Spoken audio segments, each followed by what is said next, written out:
This is an overview of group management on AT Study Buddy.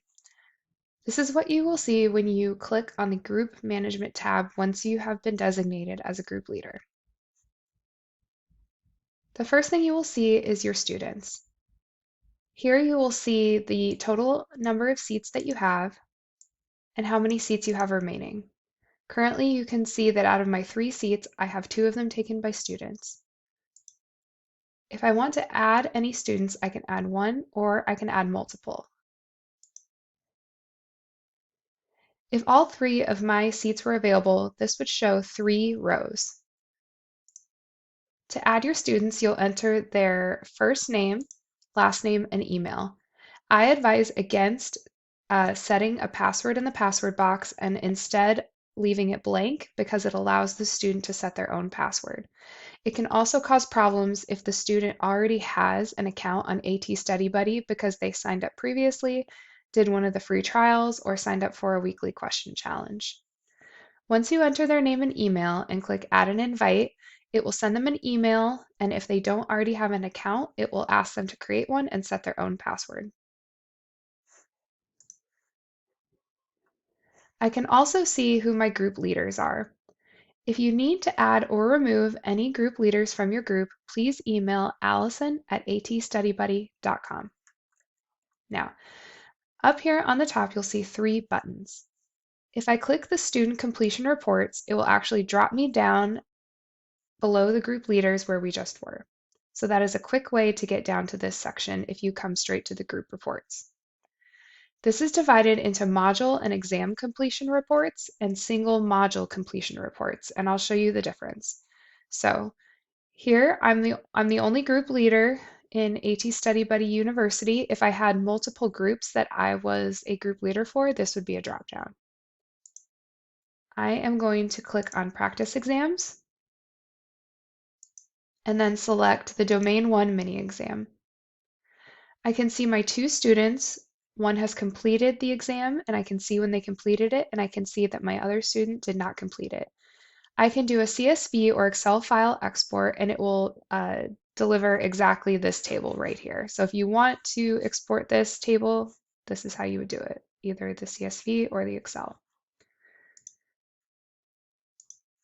Let's say that I assign my students the human anatomy course, and I assign specifically the skull bones module. So I'm going to click on that, and I can see that both of my students have fully completed that module. I can also click on other modules, such as type of joints, and I can see that neither of my students have completed that.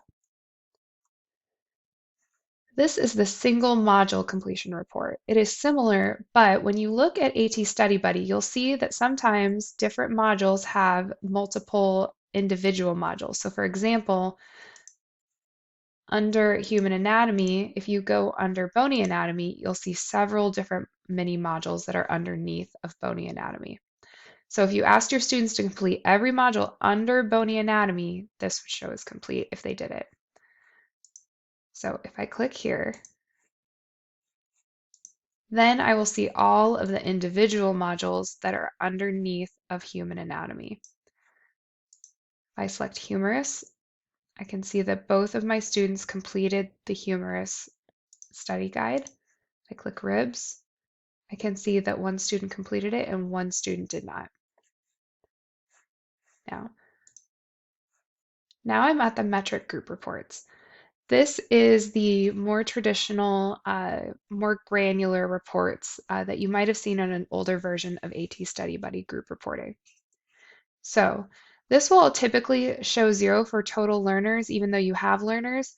That's because it is showing new learners who are added within a certain calendar date, because I'm showing certain calendar data. So if you were to go to the week or month that you signed up, it would show that number there. Otherwise, you can just ignore it. So I'm going to select my group, and then I'm going to select critical incident management.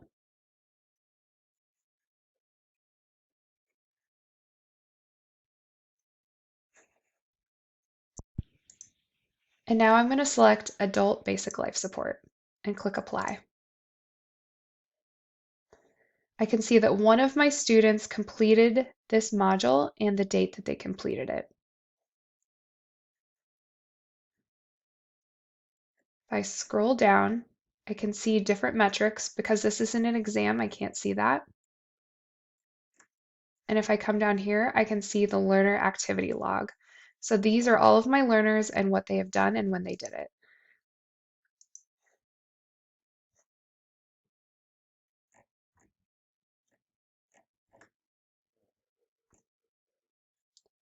Now, let's say I want to find a more granular practice exam report. Just clicking on this tab will bring up all of my students' previous reports, and I can download them as individual CSV files. I can also do a bulk export of all of my students' previous exams. And now, if I go and I want to open one of these,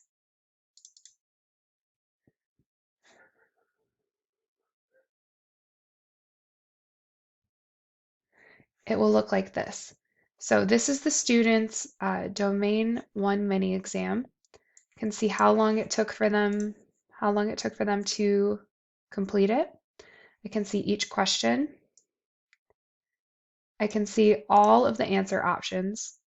I can see what the correct answer is. I can see what the student chose. I can see how long it took for them to complete that question. And then I can see the question type. So this was a single choice question.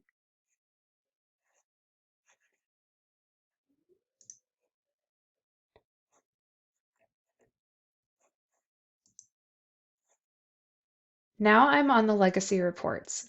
These are the reports that were initially on the group management page when AT Study Buddy launched in late 2021.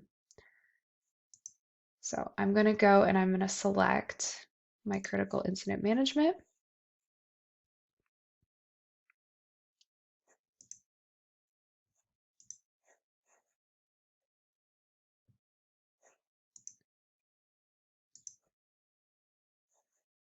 Now if I select this mini exam, I can see my students and all of their exam attempts. I'm going to click and open this one, and it will show the exam in this format. And I can also view their responses and if they got it correctly. If they did not get the question correctly, it would look like this. It would show what they chose and what the correct response was.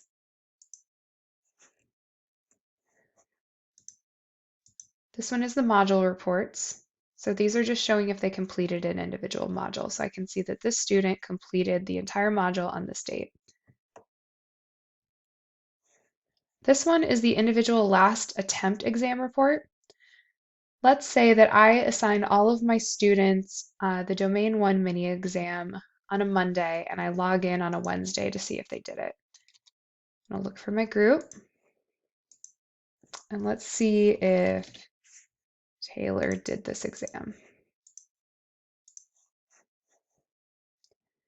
Can see that she did it, and then I see a similar format and I can also see the category. So if this was not just a Domain 1 exam, if it was a full exam, you'd be able to see each individual category and go through those.